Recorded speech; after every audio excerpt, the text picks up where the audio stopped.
Iamide stood at the altar in a stunning white gown, heart pounding as she clutched her bouquet of yellow roses. The air in the grand church was thick with anticipation and the floral scent of hibiscus arrangements. Welcome to Afrotales TV, your home for rich, exciting, and inspiring stories from around the world. Today's story will touch your heart and keep you hooked till the very end. If you're new here, please hit that subscribe button and turn on the notification bell so you never miss any of our amazing stories.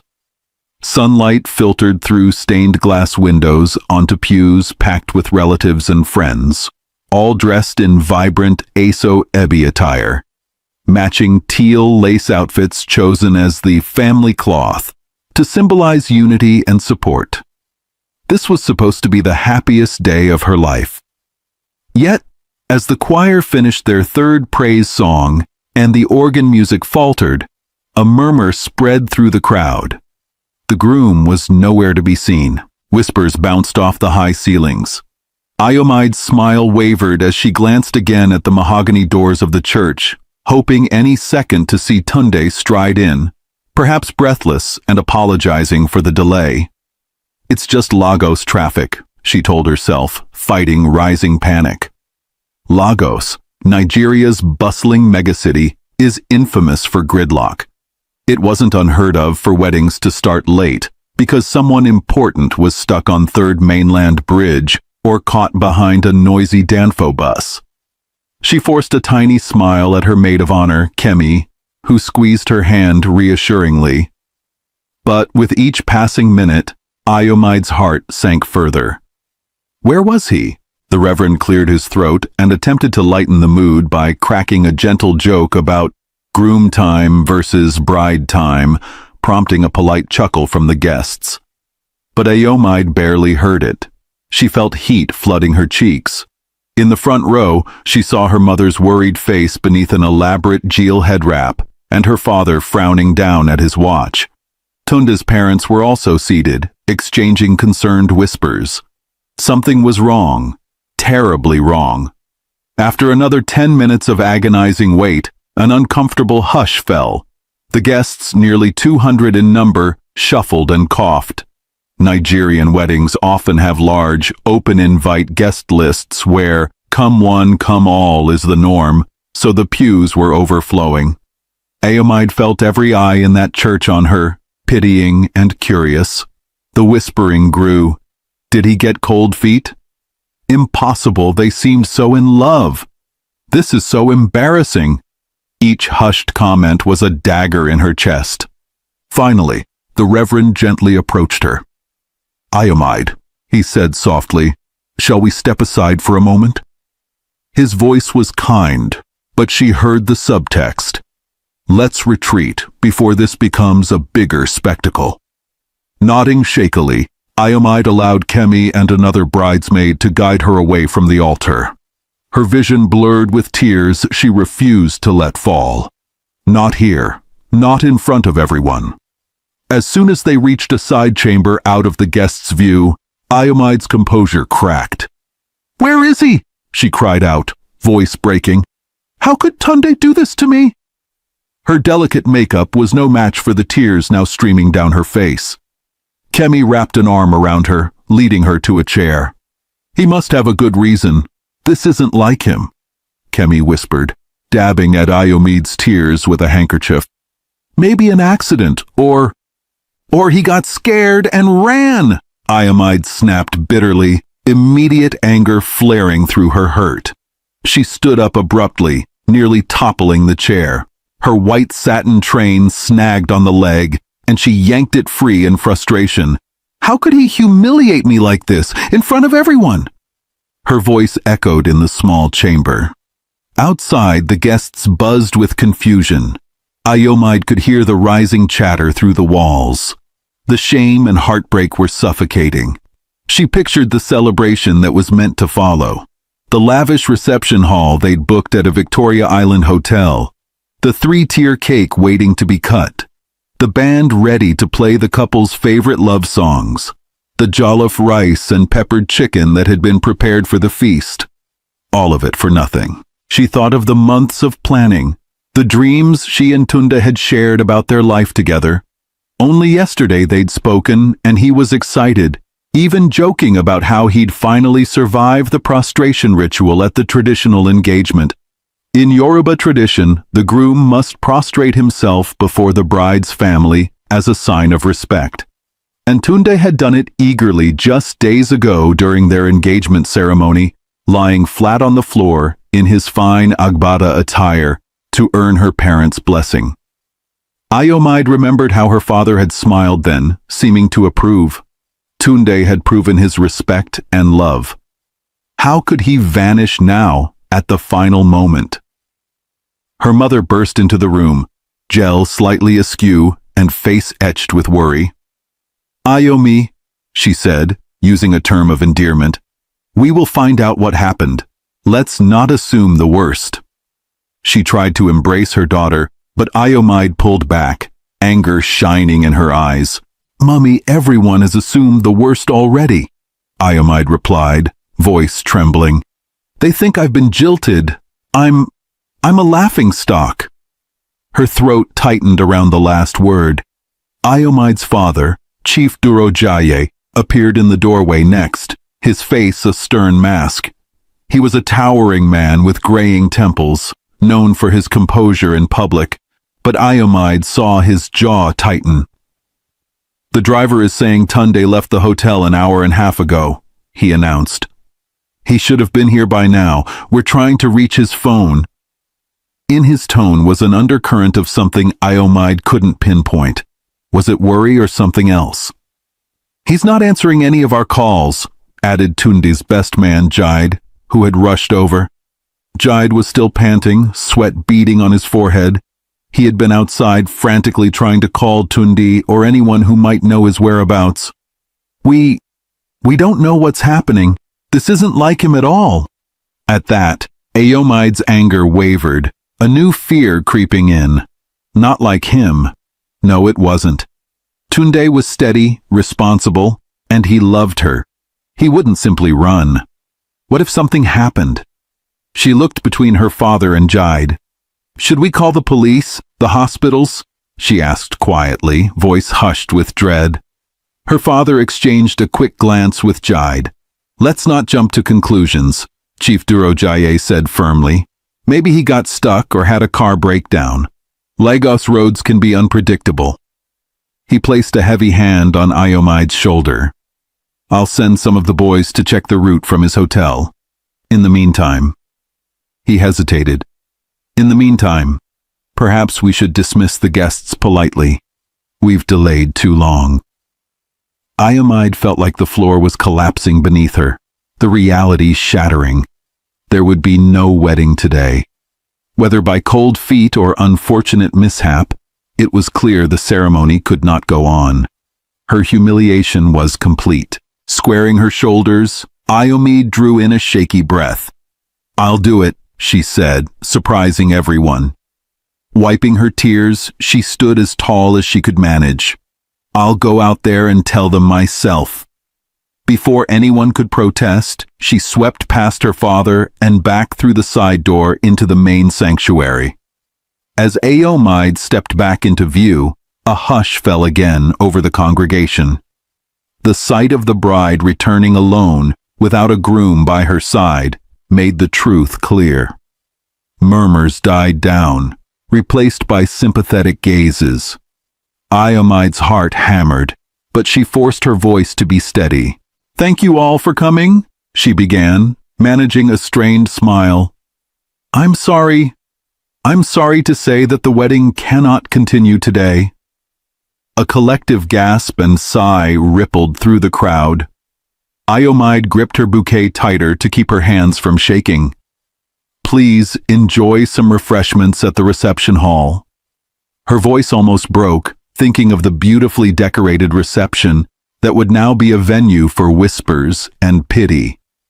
"And please, pray for us." That last line came out softer, cracking with emotion. Without waiting further, Ayomide turned and fled down the aisle. Guests respectfully parted to let the bride through. She caught snatches of their words as she passed. "Oh, this poor girl. What a tragedy." "I heard he vanished." The words vanished and Jilted swirled around her. Her vision blurred with tears again, but she held her head high until she was outside the church. The Lagos midday sun hit her, bright and unforgiving. Outside the church gates, life went on. A couple of street hawkers approached, trying to sell bottled drinks to departing guests. An Okada motorcycle taxi wove through cars on the road, honking sharply. The city's hustle did not pause for her heartbreak. Iamide stood on the church steps in her billowing gown, feeling utterly alone in that moment. Kemi and a few bridesmaids hurried after her. "Io, wait!" Kemi called out. But Iamide couldn't face anyone right now. Not the photographers who were lowering their cameras in confusion, not the relatives who were beginning to trickle out with confused faces. She needed to escape the pitying looks. Gathering her skirt, Iamide practically ran to the black Mercedes that was meant to chauffeur the newlyweds after the ceremony. The driver, who had been leaning against the car, sprang upright in alarm. "Madam, take me home, now please," she choked out, climbing into the back seat. The driver didn't hesitate. As the car pulled away, Iamide caught a glimpse of her father and mother emerging from the church doors, scanning for her. She sank back against the seat, shutting her eyes as fresh tears rolled down. The drive from the church in Ikoyi to her parents' home in Ikeja was a blur. The car's air conditioning hummed softly, cooling her overheated face. Iamide's thoughts whirled in torment. How could he do this? How? She replayed every recent memory with Tunde, searching for warning signs. There were none. Their courtship had been a blissful 2 years. Tunde Onuora was an architect, creative, kind, and so considerate. Even across their cultural differences, he was Igbo from Anambra State, she Yoruba from Lagos, they'd found harmony. He respected her family, and she adored his. Yes, her father had initially been wary that she was marrying an Igbo man. Old tribal biases die hard. But after Tunde impressed everyone at the traditional engagement, even her father had seemed to come around. Or so she'd thought. Iamide opened her eyes and gazed out at the city streaming past. They were crossing the third mainland bridge now, the Lagos Lagoon glittering under the harsh sun to her right. Normally, she loved the skyline view from here, the mix of high-rises and sprawling markets that defined Lagos. But today it felt ominous and empty. She felt a stab of fear for Tunde's safety. What if something happened on the way? If he'd simply gotten cold feet, wouldn't he have at least texted? This silence was terrifying. She pulled out her phone for the 100th time and dialed Tunde's number again. It rang, and rang, then went to voicemail. Iamide bit her lip hard. No message from him, no call. Just silence. When the car pulled up to her parents' gated compound, Iamide stepped out, kicking off her delicate heels on the porch. She couldn't bear to wear them a second longer. In the foyer, she finally let out a gut-wrenching sob, collapsing onto the marble floor in her wedding dress. The house staff hovered, unsure how to help as the jilted bride wailed in despair. Kemi had followed in another car and arrived shortly after. She rushed to Iamide's side and held her, letting her cry. Time became a blur. At some point, Iamide was guided to her bedroom by her mother and Kemi. They helped her out of the heavy wedding gown, exchanging the ruined dream for a simple robe. Iamide felt numb, exhausted from crying. The wedding that never happened. It felt like a nightmare she couldn't wake from. A terrifying ordeal. Meanwhile, unbeknownst to Iamide, while she wept in her room, her groom Tunde was facing a nightmare of his own. Earlier that day, Tunde had been en route to the church, riding in a rented black SUV along with his best man, Jide. The morning had been hectic but joyful. He remembered checking the rings for the 10th time, joking with Jide about how nothing short of Armageddon could stop me from marrying Io today. They had laughed. He was the happiest he'd ever been, a little nervous, a lot excited. Aomide was the love of his life. After all the challenges, convincing her traditional father, blending their family's cultures, today was meant to be their triumph. As the SUV turned onto a quieter side street as a shortcut, a white van suddenly swerved and blocked their path. The driver cursed and hit the brakes. Before Tunde and Jide could understand what was happening, two armed men in plain clothes jumped out of the van and rushed them. "Hey, what is this?" the driver shouted, but one thug brandished a pistol, ordering him out. The other yanked Jide's door open. Tunde's heart lurched with fear. It all happened in seconds. Rough hands grabbed Tunde and Jide and dragged them from the car. Tunde struggled, adrenaline surging. "What do you want? Take the car! Take money!" he yelled, thinking it a robbery. A sack was shoved over Tunde's head, cutting off his vision. He felt himself thrown into the back of the van.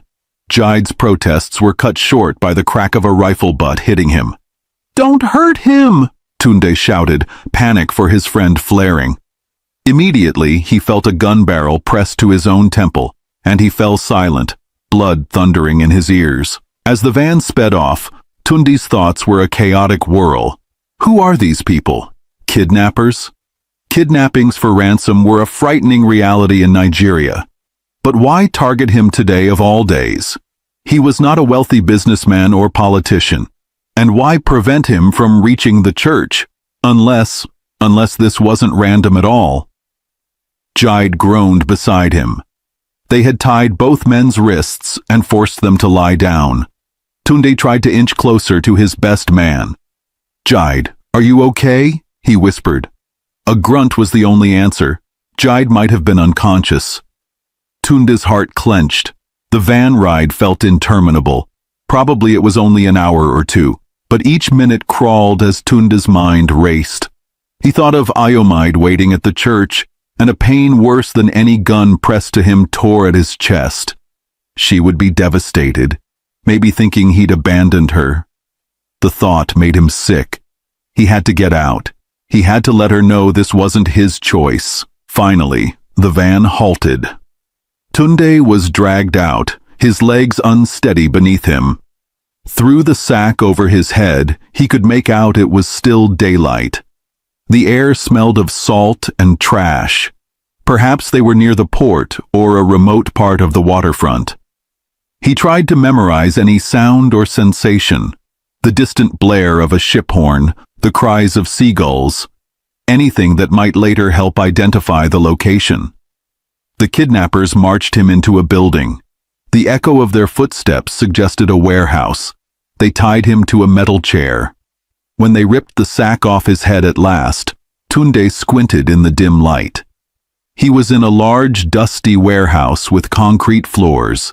Jide was nowhere to be seen, perhaps in another room or still in the van. 3 kidnappers stood around him, faces obscured by scarves. One had tribal marks on his cheeks and cold eyes. "Please," Tunde began, his voice hoarse. "Whatever you want." "Shut up," barked the one with the pistol, the apparent leader. He pulled out Tunde's phone from his pocket. They must have taken it. The leader waved it tauntingly. "Your people will be looking for you, groom." He said the word with a sneer. "Don't worry, we'll send a message. In due time." "Why are you doing this?" Tunde asked, trying to keep his voice calm. "If it's money you want, my family will pay ransom. Just please, don't hurt us." The leader chuckled, a low, menacing sound. "Money? Sure. But our employer already paid well for a job. We have to make sure you miss your appointment today." His eyes glinted with a mix of amusement and malice. Tunde's blood ran cold. Our employer. This wasn't a random kidnapping for ransom. It was targeted. Someone had hired them specifically to stop him from making it to the wedding. "Who?" Tunde demanded before he could think better of it. "Who hired you? Why?" A hefty punch from another kidnapper slammed into Tunda's jaw, knocking his head back and cutting off his questions. Pain burst through his face and he tasted blood.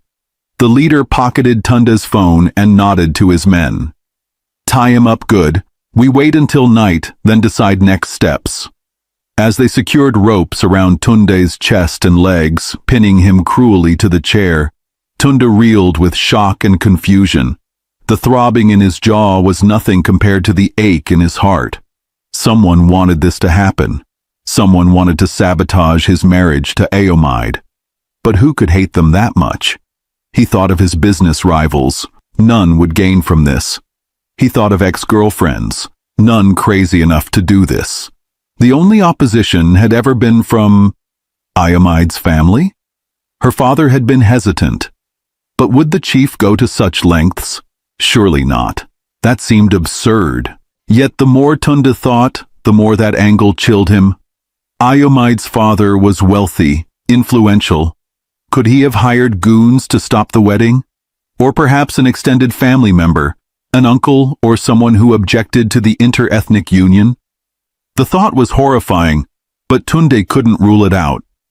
He remembered the polite but forced smile of Chief Durojaye during the planning, the way the man's eyes had lingered with subtle disapproval at certain Igbo customs during the traditional ceremony. Was it possible the chief's prejudices ran deeper than they knew? Tunde fought the despair threatening to overwhelm him. He had to stay strong, had to find a way to contact someone. His thoughts went to Iomide again, imagining her tears at the church. It gutted him. Breathing hard through his nose, Tunde blinked back tears of his own. "Hold on, Ayo," he whispered to himself, unseen by his captors as they stepped away to confer in low tones. "I'll find a way back to you, I promise."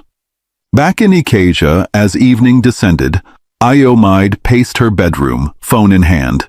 She had refused dinner, her elaborate makeup was long wiped off, and she wore a simple Ankara print wrapper around her shoulders for comfort.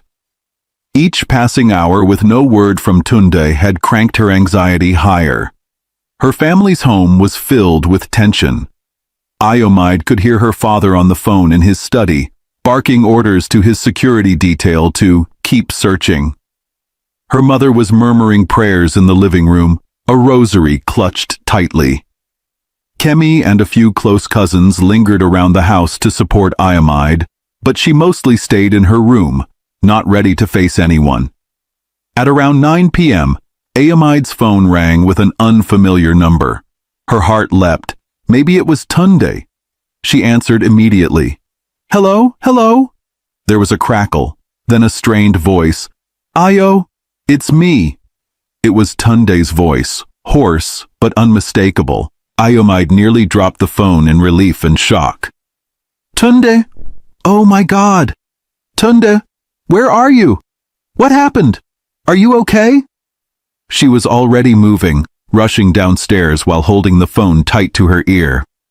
I'm okay," he said, though he sounded weak. "I don't have much time. I've been kidnapped." Iomide froze on the staircase, her blood turning to ice. Kidnapped. She had imagined accidents or cold feet, but not this. "What? Kidnapped?" she nearly screamed into the phone. In the living room, her mother and the others looked up sharply. "What is it?" her mother asked, alarmed. Aomide held up a hand for silence, her mind racing. "Yes, they grabbed me and Jide on the way to the church," Tunde continued. The line crackled, perhaps a bad connection. "They took my phone, but I managed to get it back for a moment. I think they stepped away. Listen, I don't know where I am exactly. It's like a warehouse near water. I can hear ships, maybe a Papa port." His voice was urgent, but fading in and out. Iomide motioned frantically to her family. "He's been kidnapped!" she hissed, eyes wide. Gasps erupted. Chief Durojaye was just stepping out of his study and stopped in his tracks. "Ayo!" Tunde's voice came again, barely audible now. "They said someone paid them to stop the wedding." There was a beat of silence. Ayo, I think it was... Suddenly there was a commotion on the other end of the line, a shout of anger that didn't sound like Tunde. The call cut off abruptly. Tunde? Tunde? Iomide shouted into the phone. Nothing. The call had dropped. Iomide stood trembling, phone pressed to her ear with no response. The revelation was tumbling through her head. Someone paid them to stop the wedding. It wasn't a random crime. This was personal. She looked up at her father, who had gone pale. Her mother's hands were covering her mouth in horror. Chief Durojaye quickly took command, or tried to. He pulled out his own phone. "We must inform the police, trace that call," he said gruffly. "I have contacts that can help. We'll get him back." He avoided meeting Iomide's eyes as he spoke. Iomide was shaking badly now, the adrenaline surging. Her groom hadn't betrayed her at all. He'd been taken from her, and intentionally. The very thought that someone in her circle might be behind this made her nauseous and furious all at once. Who would have done such a thing? Who would want to sabotage their love? Jide, she thought suddenly. He said Jide was with him. Have we heard from Jide? She asked aloud. Her cousin Sola, who had been helping in the search, piped up. Jide was found unconscious by the roadside this afternoon. The thugs dumped him out of the car. He's in the hospital. Minor injuries. He's the one who alerted Tunde's family and the police that Tunde was taken. They've been searching quietly, trying not to create a media frenzy. Iomide felt a rush of gratitude towards Jide. Even hurt he had tried to help. But a sickening dread grew. Someone paid them. Her mind again went to her father's initial reluctance about this marriage. No, it can't be, she told herself, but her body language betrayed her suspicion. She inched back from her father, eyes wide and accusing without a word said. Chief Durojaye noticed. Iomide, what's that look? You can't possibly think I have anything to do with this, he sputtered, bristling with offense. I didn't say you did. But someone who knew about the wedding, who wanted it stopped. Iomide's voice quivered. She recalled how quick her father had been to suggest calling off the ceremony and sending guests away. At the time, it seemed practical. But now? Was he too prepared for that scenario? Her mother stepped forward, voice sharp with disbelief. Ayo, your father would never... She turned to her husband, seeking assurance. Tell her you had no hand in this atrocity. Chief Durojaye drew himself up. Of course I had no hand in it, he declared, but his eyes flashed with something, anger, fear.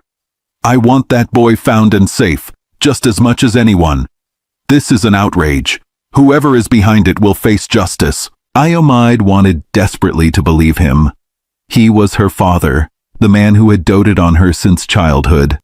But she also knew he was fiercely protective and stubborn in his views. If he truly believed marrying Tunde was a mistake, how far would he go? She prayed her suspicions were wrong. Before more could be said, 2 police officers arrived at the house.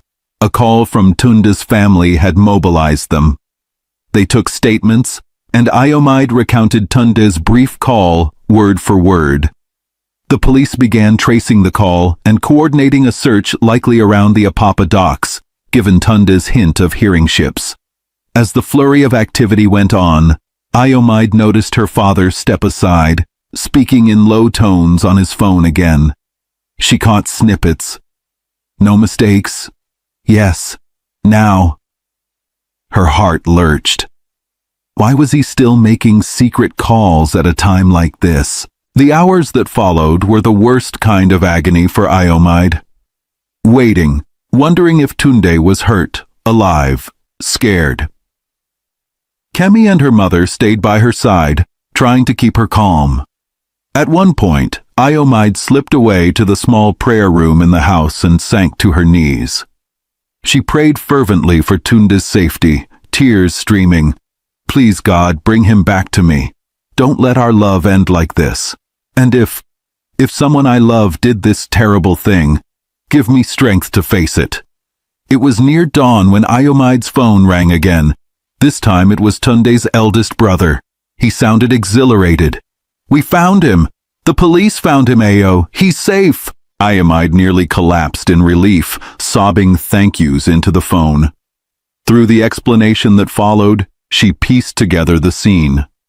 Acting on the tip from Tunde's call, the police and some of Tunde's family had searched warehouses near Apapa. Around midnight, they spotted suspicious activity at one dilapidated shipping warehouse. A brief chase ensued as 3 kidnappers tried to flee. 2 were caught, 1 escaped. Inside, they found Tunde, beaten but alive, tied to a chair. Ayomide's heart ached imagining what he'd been through, but joy flooded her. He was alive, free. By 6 a.m., Tunde was at a hospital for checkups, and Iomide was on her way there with her parents. The morning sun was just rising over Lagos, a city coming to life for a new day, as if yesterday's horrors were a bad dream. Iomide wrung her hands in the back seat of the car, anticipation and anxiety coiled tightly. She needed to see him, to touch him, to apologize for ever doubting him. And she needed to know who was behind this. They arrived at the hospital, a private clinic shielded from media attention. Iomide rushed inside, ignoring her father's calls to slow down. In a private room, she found Tunde sitting up in bed, a bandage on his forehead and one arm in a sling. His eyes lit up when he saw her.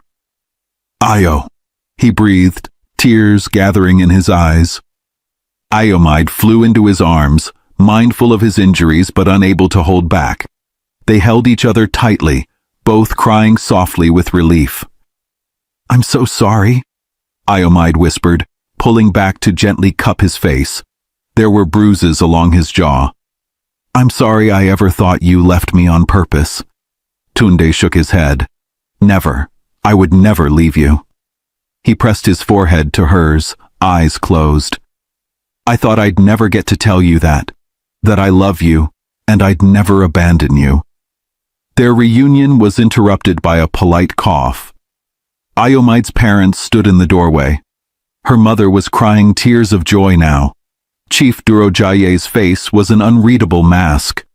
Tunde's expression hardened slightly when he saw Iomide's father, a flicker of suspicion there. Iomide realized Tunde must have formed his own guesses. Tunde cleared his throat. Sir, madam, thank you for coming. Chief Durojaye stepped forward, attempting a smile. I am glad you're safe, my boy. We were very worried. There was a stiffness to the way he said it, as if the words didn't come naturally.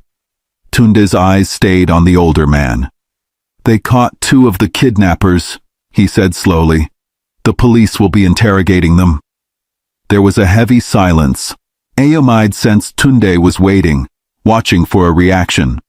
Her father nodded. Good. They must face the full extent of the law. Imagine doing such a thing on your wedding day. He clucked his tongue, but sweat had broken out on his brow. Tunde continued quietly. One of them already started talking. He was eager to reduce his sentence, I guess.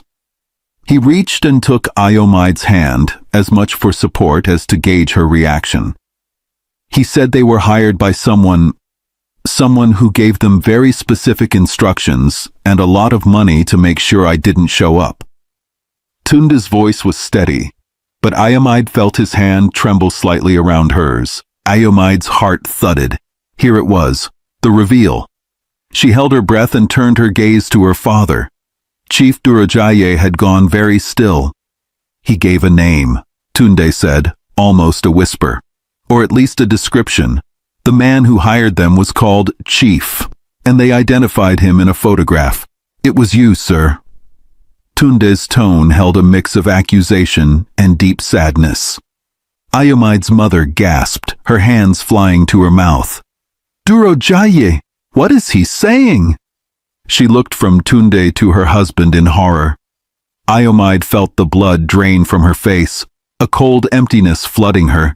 She wanted to scream, to deny it, to somehow not believe what she'd already feared. Chief Durojaye's face darkened. For a long moment he said nothing. Then, seeing the eyes on him, his daughter's devastated stare, his wife's shock, Tunde's righteous anger, his shoulders slumped. It was as if a decades-long facade crumbled in seconds. "I did it for you, Ayomide," he said quietly, not meeting her eyes. The admission hung in the air, stunning everyone into silence. Ayomide felt like she'd been punched in the gut. Her own father, responsible for the worst day of her life. "How could you?" she finally choked out, voice raw with betrayal. She stepped forward, shaking. "How could you do this to me? To us?" Tears of hurt and fury brimmed in her eyes. Her father dared to look up, and Ayomide saw his eyes were wet too. "I thought I was protecting you," he said hoarsely. I didn't trust him. I didn't trust the marriage. I was afraid you'd move away to the east with him, that I'd lose you, or that his family would never truly accept you since you're Yoruba. I've seen marriages struggle over cultural differences. I thought I was saving you from a mistake." His voice broke, and suddenly he seemed just an old, misguided man rather than the formidable chief. "But I was wrong. So wrong." Ayomide's mother, recovering from her shock, stepped forward and slapped her husband hard across the shoulder. "Wrong? Wrong? Durojaye, you nearly destroyed your daughter's life. You could have gotten Tunde killed." She was weeping openly now. "Is this the respect for family and love we preach? You brought criminals into our lives, you... She was too furious to finish. Chief Durojaye bowed his head, tears now spilling down his cheeks. "I have no excuse," he whispered. "I allowed my prejudice and fear to drive me to an unforgivable act. I only wanted to delay the wedding, to buy time. I didn't mean for anyone to be hurt." He looked at Tunde, anguished. "Son, I'm sorry. I am deeply, truly sorry." Tunde's face was a mix of contempt and pity. He stayed quiet, holding Ayomide's hand as she trembled with emotion. Ayomide felt a storm inside her. Anger, disbelief, relief that Tunde was alive, and heartbreak that her own blood had betrayed her in such a way. She struggled to form words. "You thought humiliating me, breaking my heart was protecting me?" Her voice was thick with tears. "Do you have any idea what yesterday was like for me? To think the man I love left me? And all the while, he was suffering, kidnapped by thugs you hired." Her voice rose, and Tunde gently pulled her closer, steadying her. "I was blind," her father said, reaching pleadingly towards her. "I have no excuse. If I could undo it, I would. Seeing you like this, I would rather die than hurt you, Ayo. Please believe me. I thought I was acting out of love, but it was selfish." He glanced at Tunde with remorse. "I see now that he truly loves you. He went through hell for you and never gave up. And you love him. I had no right to interfere." The room was thick with raw emotion. Ayomide's mother quietly moved to stand beside her daughter and Tunde, physically signaling where her support lay. Chief Durojaye stood opposite, a broken man awaiting judgment from the family he had fractured. Ayomide closed her eyes, tears streaming. This was too much to process, but one thing she knew: she had Tunde back, and he hadn't abandoned her. That alone was the light in this darkness. She turned to Tunde, who gazed back with gentle eyes despite his own hurt. "What do we do now?" Ayomide asked softly, the question directed at him as much as anyone. In her heart, she wasn't sure she could forgive her father easily, if at all. But she also knew hate would only prolong the pain. Tunde squeezed her hand. Despite everything, he found a small, sad smile. "We go forward, together," he said. He looked at her father. "Chief, I won't pretend to forgive you right away. What you did is beyond wrong. But I understand you thought you were protecting your daughter. I love Ayomide with all my heart. I promise you, I will take care of her and make her happy. No matter our tribal differences, those mean nothing to us. I hope in time you will see our marriage as a gain to your family, not a loss." Chief Durojaye nodded miserably. "I have been a fool. I see it now, son. I give you both my blessing if you still want it. I will do anything to make this right. The authorities, they will likely charge me once the kidnappers testify. I'll face that. I just pray one day you find it in your hearts to forgive an old man's terrible mistake." Iomide felt Tunde's arm around her, supporting her as she finally stepped forward to address her father directly. Her voice was quiet, filled with sorrow. "Daddy, I love you, but you broke my heart in ways I didn't know possible. You hurt Tunde, you hurt me, and you shattered my trust." She saw him flinch with each truth. "I can't just pretend everything is okay.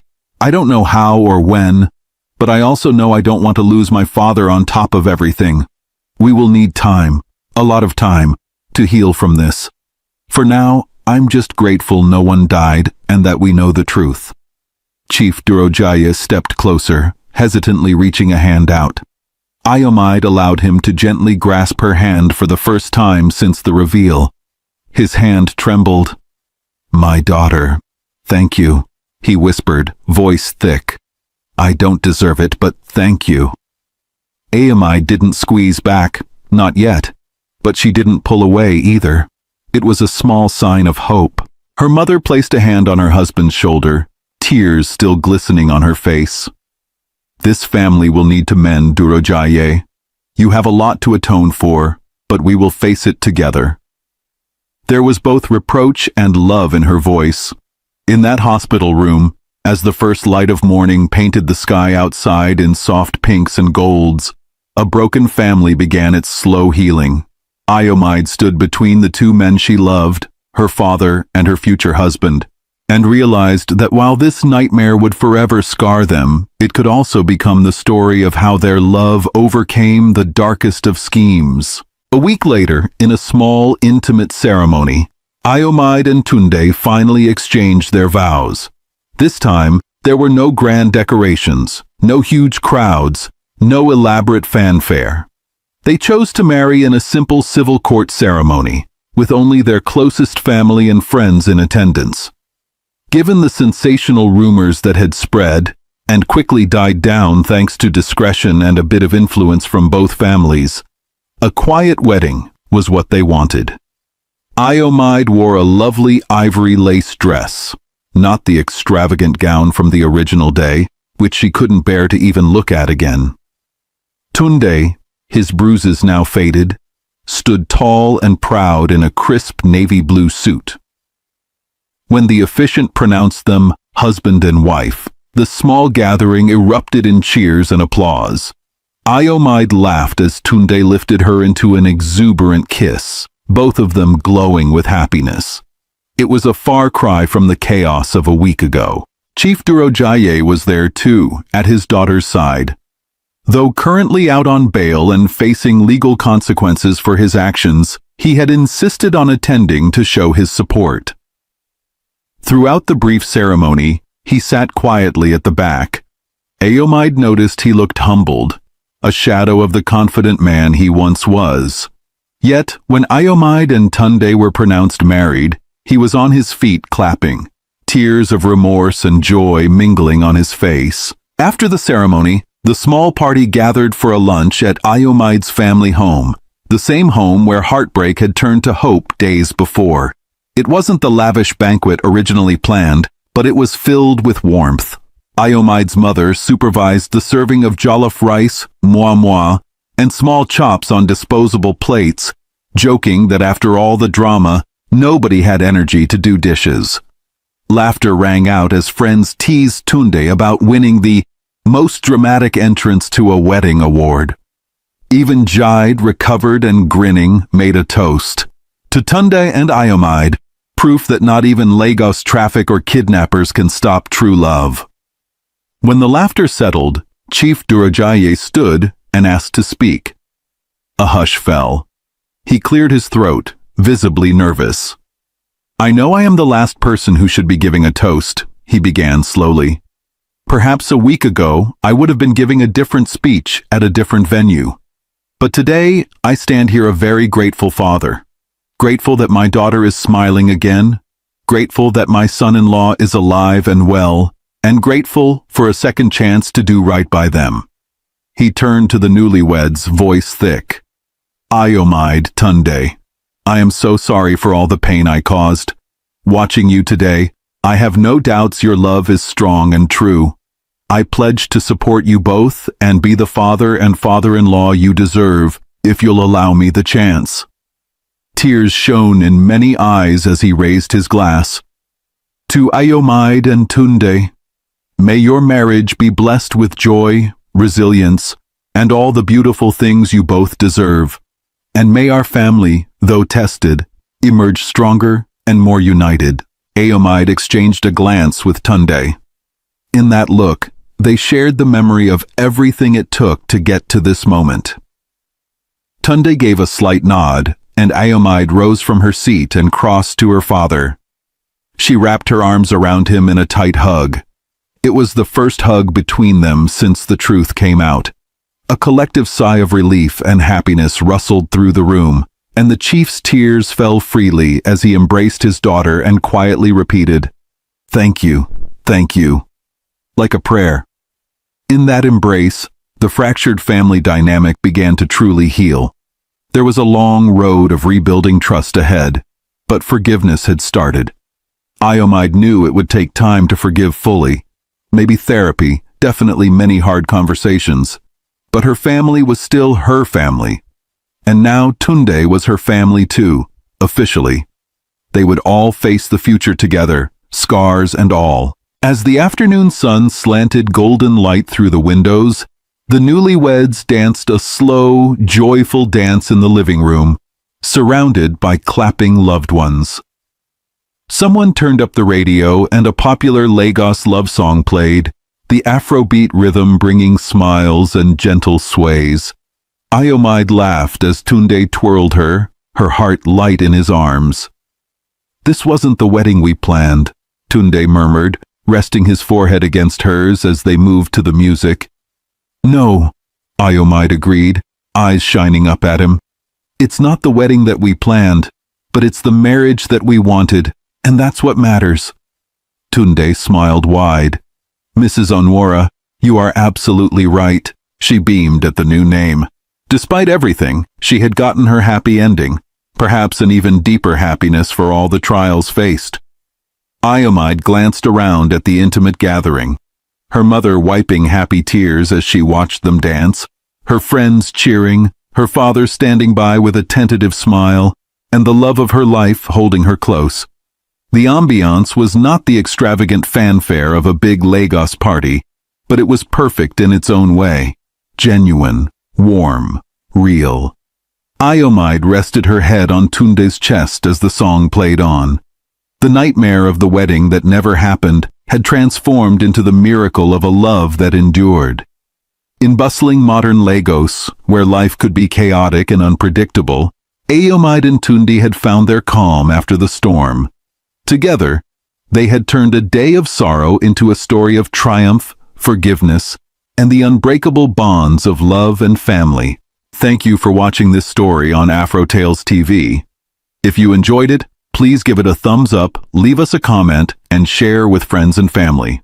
We have more beautiful stories coming your way. So subscribe and stay tuned. See you in the next one.